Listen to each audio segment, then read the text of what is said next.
All right, guys. Well, this is a very, very special treat. Our next guest needs very little introduction. He is the UFC middleweight champion of the world, Australia's and New Zealand's own. And look at this.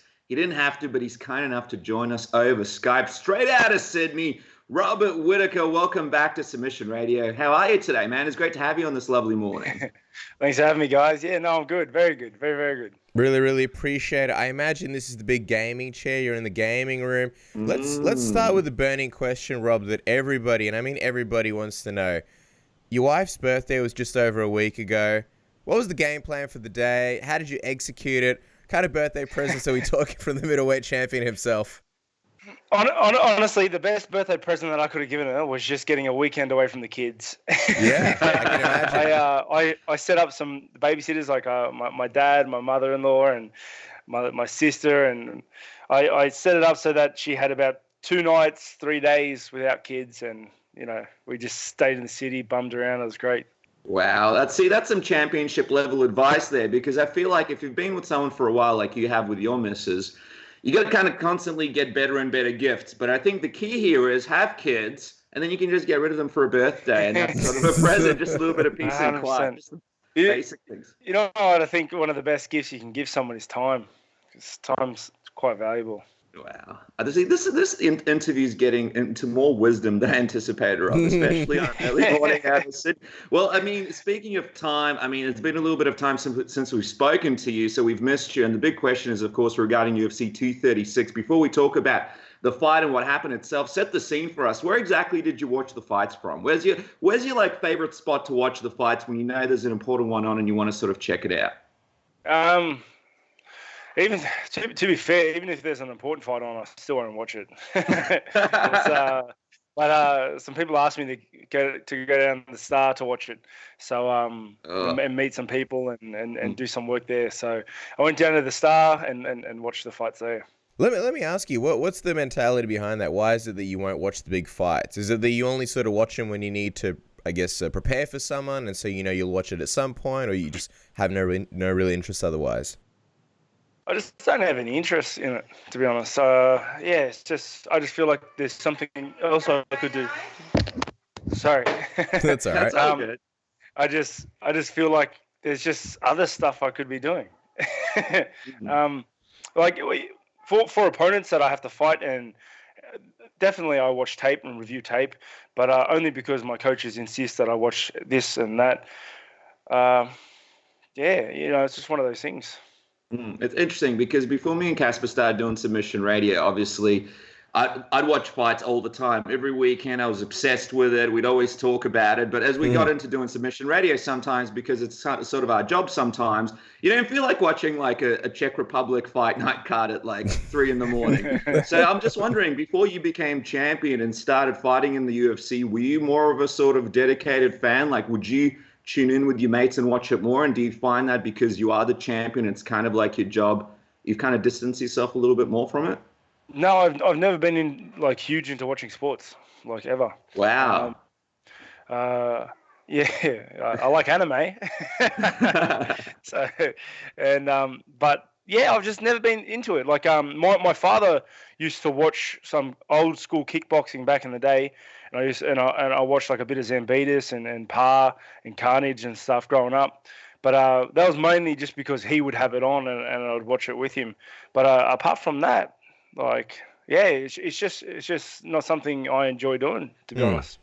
Well, I mean, you mentioned a lot of classics there, so obviously you watch the important stuff. You'll see this when this comes out. I have a million Vegetas behind me. I've got a Goku somewhere here behind me. What is your favorite anime? Just out of curiosity, what kind of anime do you like, Rob?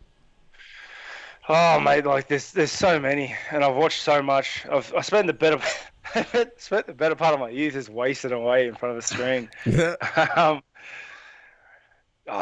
too many. I can't. At the top of my head, I can't give you one. Sorry, mate. Are you a Dragon Ball Z fan at least?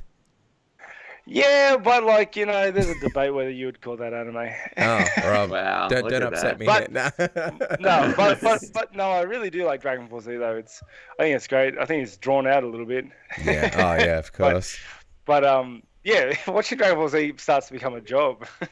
Yeah, you're like a bit of a Goku, you know? He's like this badass, but he's always having a laugh, chilling out, and then he only gets super serious when someone's, you know, trying to destroy the planet and shit. That's like the perfect man. That's you right there. Well, no, my favorite character is Broly, brother.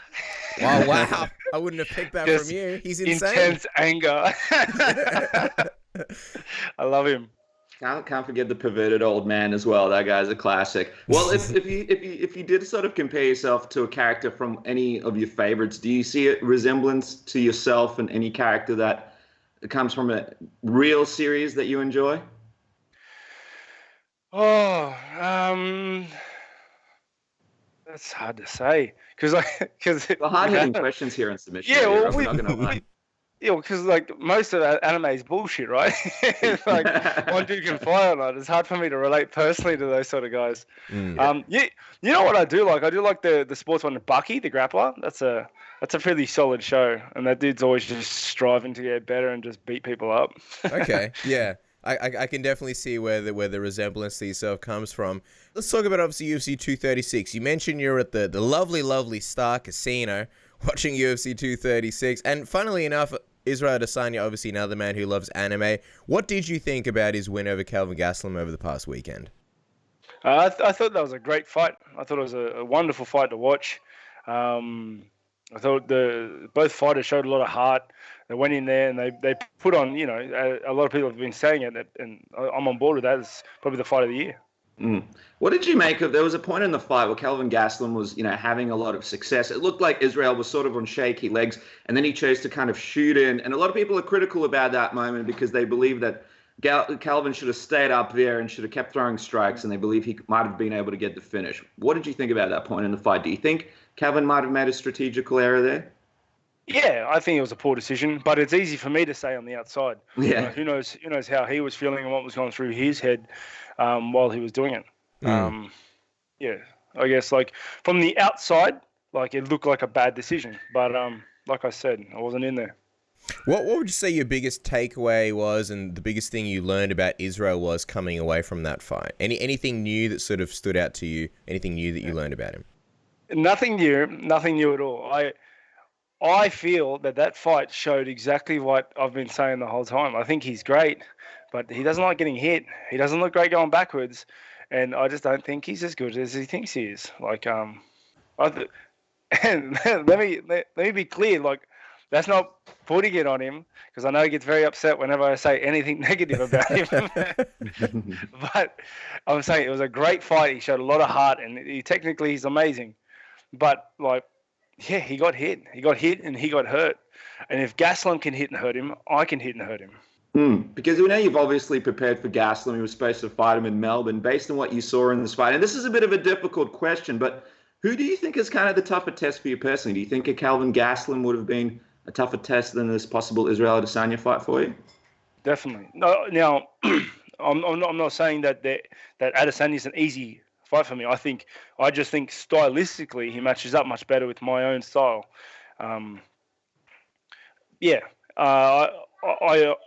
Stylistically, I always wanted to fight Adesanya. Gastelum is he's a keg. He's a keg. Like when I was watching him fight Adesanya, that's the fight I was expecting when I was gonna fight Gastelum. Like that's the fight I had prepped for 12 weeks, and like that's the fight I had in mind when I was almost going to fight him in Melbourne, and I'm happy. I'm very happy. Adesanya had that fight.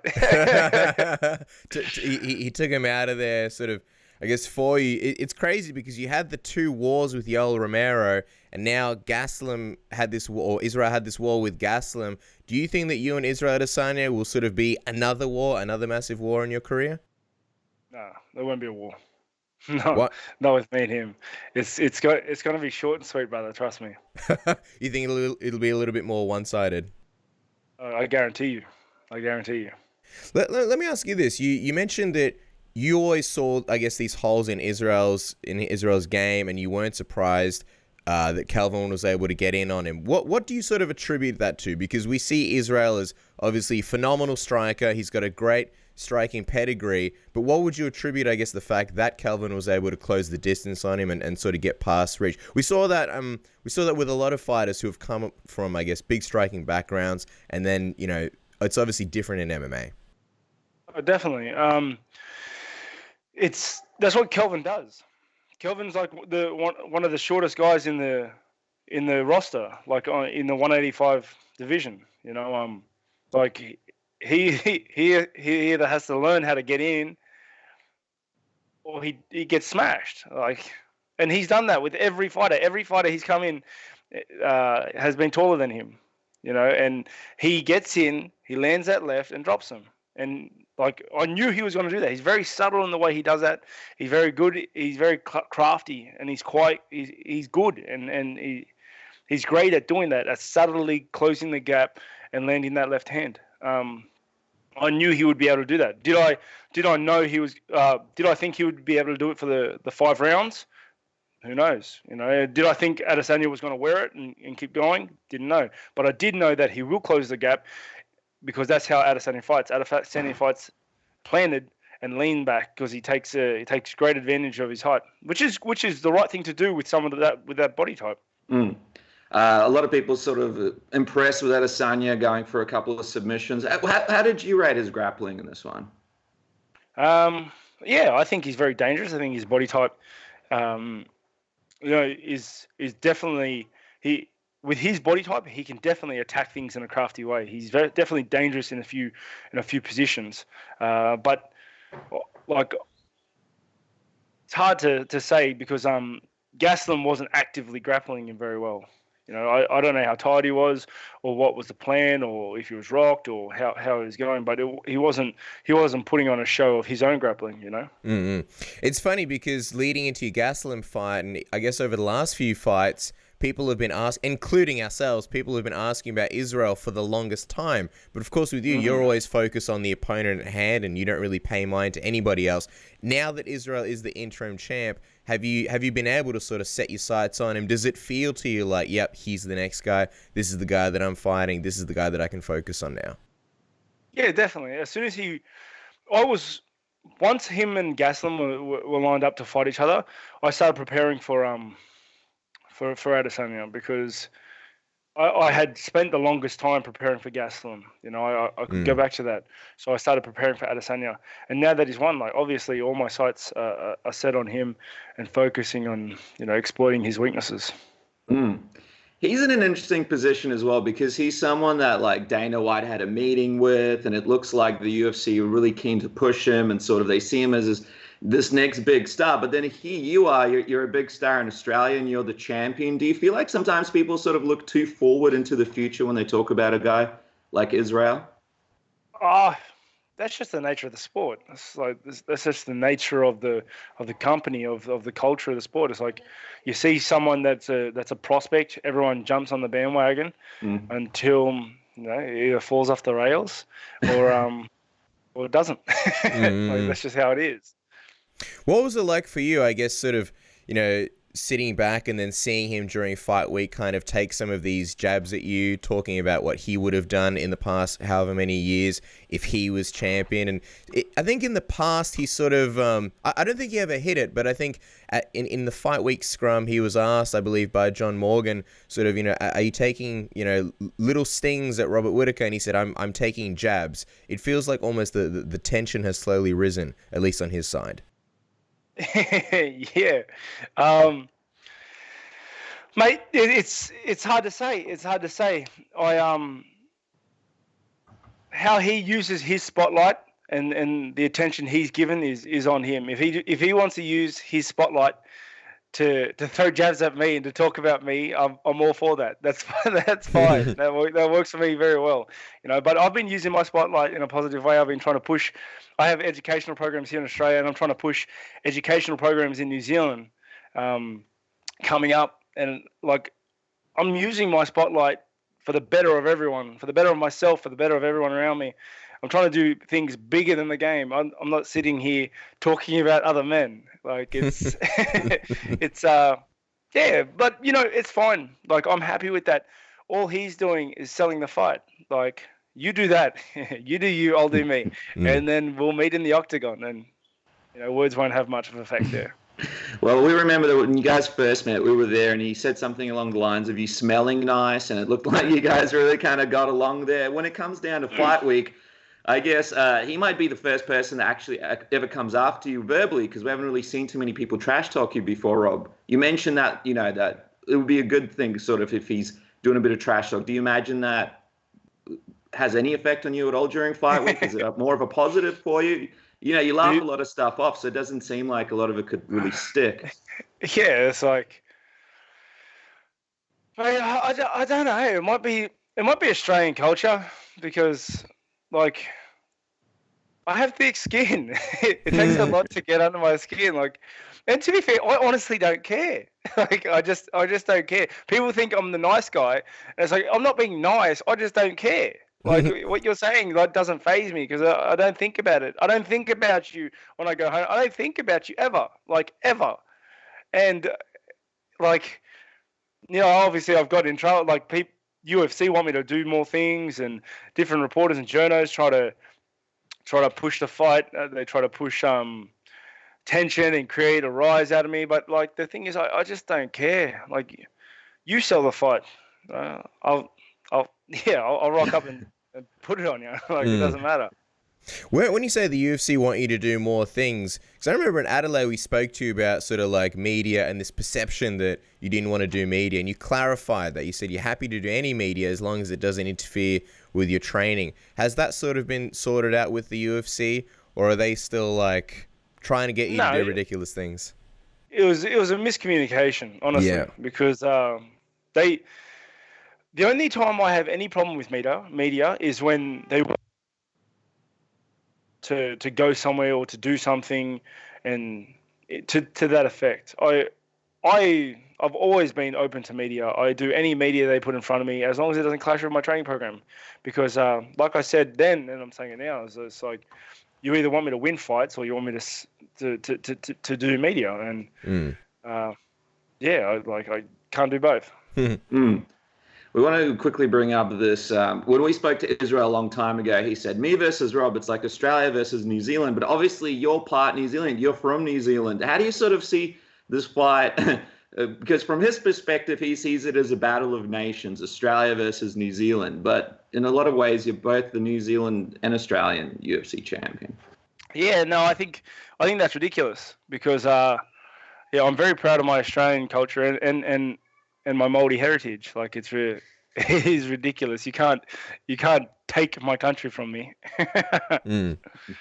I'm not. I'm not trying to get a rise out of you here, but when he was calling you a Mozzie at the post-fight press conference, I thought, I don't think people in the States are really going to understand the reference. I don't think people in the States are really going to understand what Mozzie is.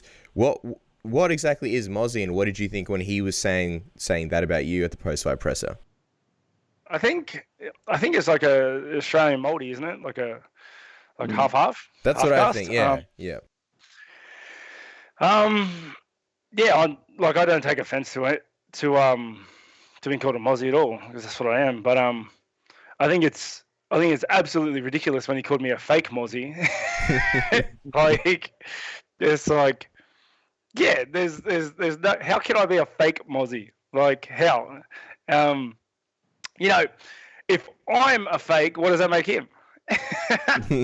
Oh man, it's a crazy situation. Let me ask you this: you put up a post on Instagram yesterday that read, "As a great warrior once said, send location." Was that you sort of putting the ball in his court after hearing that he may not be ready to fight in August? Nah.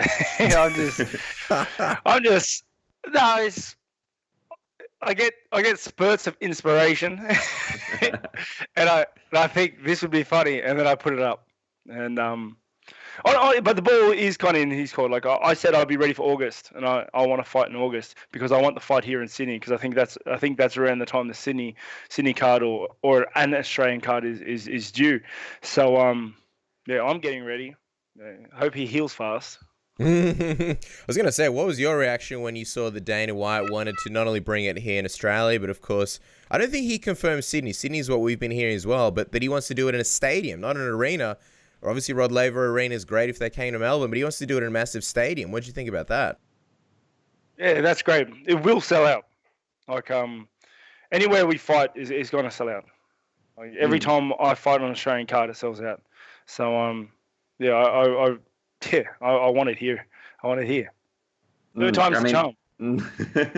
Well, ANZ Stadium would be a great place for something like that. Now, he did mention that he needed some time to heal up, wanting extra time to work on his skills, prepare for you. What do you think about the amount of fights that he's had in such a short amount of time? And if he does take this fight in August, do you think that has any impact on him about fighting too many times or maybe even being a positive? I'm not sure. No, definitely. Fighting takes a lot out of you. And a fight like that with Gastelum takes a lot out of you, a lot out of you. And yeah, your neural systems go to places they shouldn't in fight situations. It's very intense, and I think fighting this much will start to wear him down. I think it will start to show. I feel like it started to show in the Gastelum fight, but it also keeps you sharp. It keeps him switched on. It gets rid of the nerves. So, well, I think he's had a lot of fights.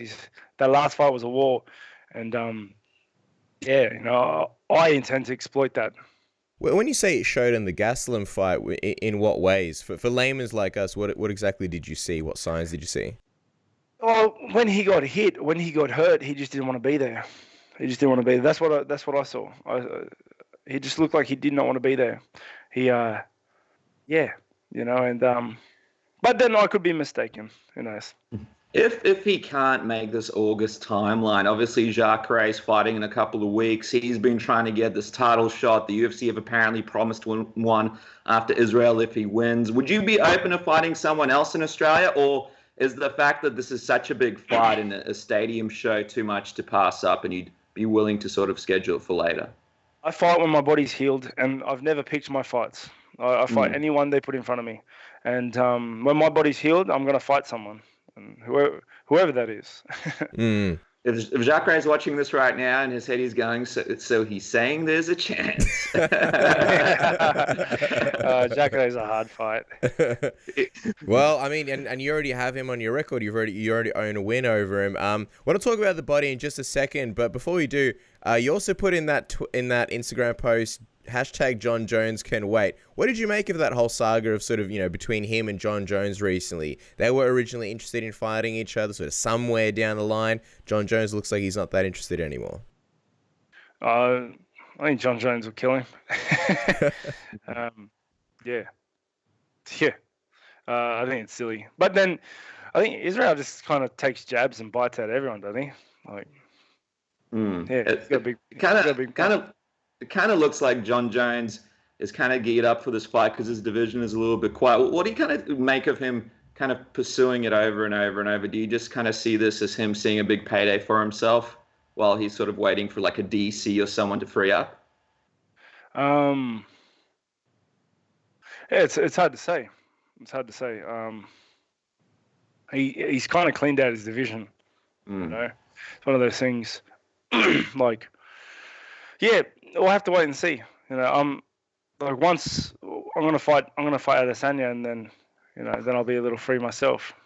Free yourself? What do you mean by that, Rob? That's very cheeky. What do you mean free yourself? You're not moving up to 205, are you? I'll definitely move up, not down. Yeah. But if you're looking for opponents, that's a fight. Like, that's a great fight. So you're throwing your hat in there against Jon Jones potentially? Yeah, man. Why not? Let me just ask you while we're on the topic just quickly, if you did move up to 205, if you did have this fight with Jon Jones, what would that mean for you? Would that be the end of your time at middleweight, or do you just see this as a potential sort of super fight that you and Jon could have if you clear out the division and beat Israel and maybe a Jacare? Yeah, I think the fight would I think I could just give him a run for his money. I surprise a lot of people. I'm full of tricks, and I think the intensity I bring into a fight is something a lot of people aren't prepared for. But he's a great fighter. He's super, super dangerous. I'm under no illusion how hard it would be. And yeah, I think it'd be fun. Is it because I think this is the first time I've heard you talk about it. Is this something that you sort of had a goal in the back of your mind sort of for a long time? Or is it something that you've just kind of thought of recently and thought, you know what, this would be good, somewhere down the line?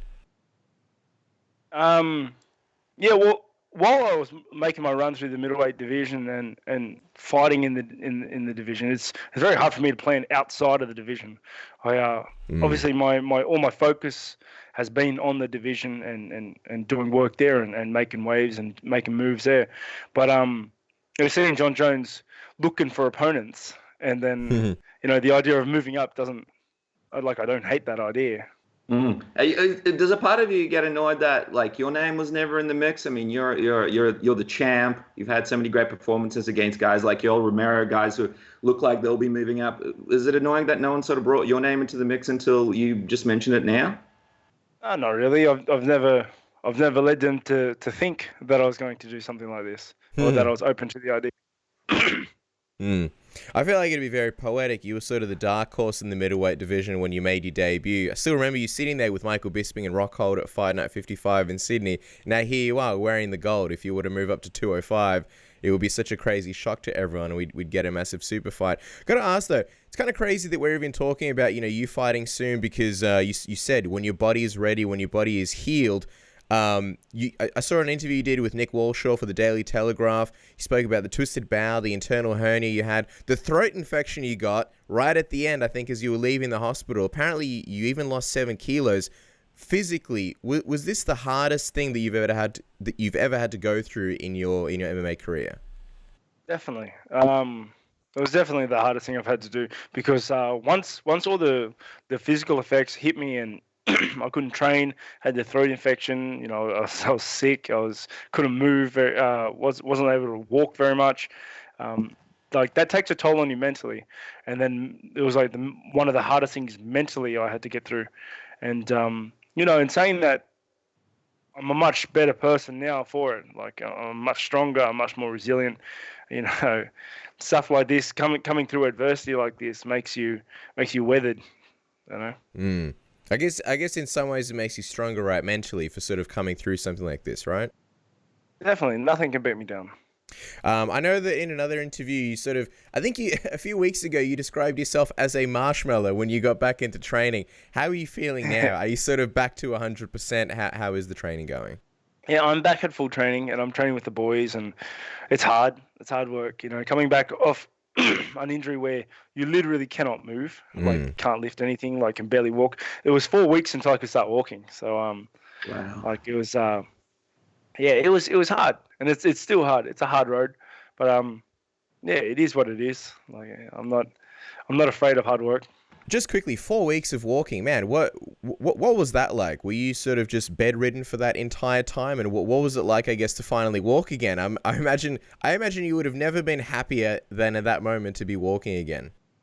Yeah, to be able to do stuff and move around and then slowly move into light training, rehab, prehab sort of stuff, and then move into actual training. It's been great.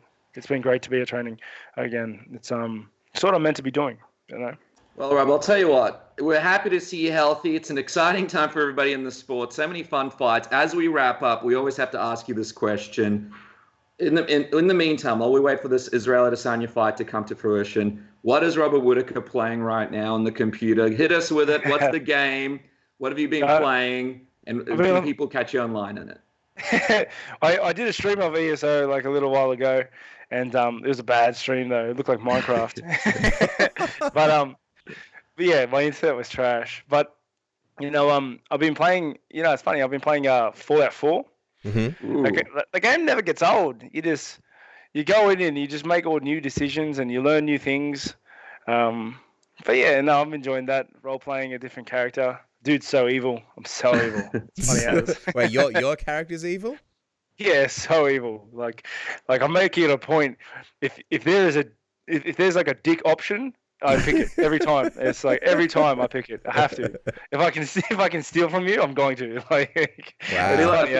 I feel like it's Robert Whittaker with an eye patch and nothing much different. Just face tattoos and a vest. Oh, tattoos and a vest. Jeez. All right, guys. Well, make sure to follow Rob on Twitter/Instagram at Robert Whittaker MMA. Check out all of his game streams. And, of course, Grange TV. Man, I got to quickly say before you wrap up, Grange TV, a fantastic thing that everybody needs to check out. Rob, you're so loose and relaxed on that program. It's really a must-watch for all MMA fans.